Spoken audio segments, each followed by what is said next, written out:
Assalamualaikum warahmatullahi wabarakatuh.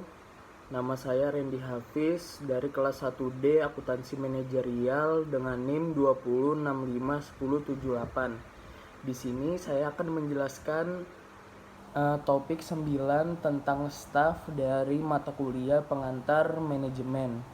Staf adalah setiap petugas yang khususnya diangkat untuk memberikan layanan dan nasihat kepada manajer di dalam organisasi pada bidang khusus yang menjadi keahliannya. Nah, selanjutnya kita akan membahas tugas-tugas staf. Tugas staf menurut Moni dan Reilly disebutkan ada 3. Yang pertama, memberi keterangan. Nah, memberi keterangan adalah berhubungan dengan hal-hal yang harus diketahui oleh yang berkuasa dalam merencanakan keputusan-keputusan. Yang kedua, memberi pendapat dan nasihat.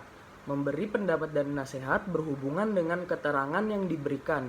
Yang ketiga, pengawasan berhubungan dengan semua detail pelaksanaan. Sesuai dengan tugas-tugas staf seperti yang telah dikemukakan di atas, jelas bahwa staf tidak sama kedudukannya dengan seorang manajer.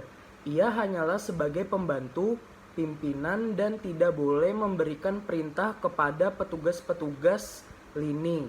Selanjutnya kita akan membahas tentang kualifikasi seorang staf. Untuk menjabat suatu jabatan, termasuk juga jabatan staf, dibutuhkan kualifikasi-kualifikasi tertentu. Baseline telah mengajukan 6 pokok hal sebagai kualifikasi sebagai seorang staf. Yang pertama, pengetahuan yang luas tentang organisasi, badan, atau perusahaan di mana ia bekerja. Yang kedua, mempunyai sifat-sifat pribadi seperti kesetiaan, tenaga yang besar, kesehatan, inisiatif, pertimbangan yang baik, dan kepandaian bergaul. Yang ketiga, mempunyai semangat kerjasama yang ramah tamah.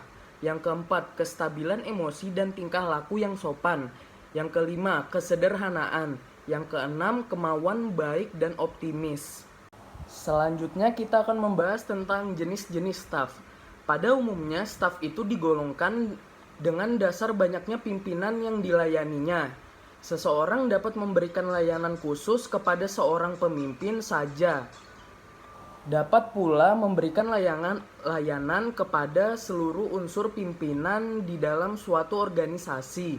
Atas dasar penggolongan yang kedua ini, maka staf dapat kita bedakan menjadi yang pertama staf khusus atau bisa disebut spesialis staf, yang kedua staf pribadi atau bisa disebut personil staf. Nah, ada juga sifat dari staf khusus. Yang pertama, ia terbatas dalam pemberian nasihat dan bantuan dan tidak mempunyai kekuasaan terhadap elemen-elemen lain dalam organisasi. Yang kedua, nasihat dan bantuan yang diberikan ditunjukkan kepada seluruh bagian-bagian atau seksi-seksi serta kepada staf lain. Nah, menurut Lewis Allen, staf khusus memberikan bantuan dan nasihat dalam fungsi-fungsinya kepada semua manajer dari atas sampai ke bawah di dalam organisasi.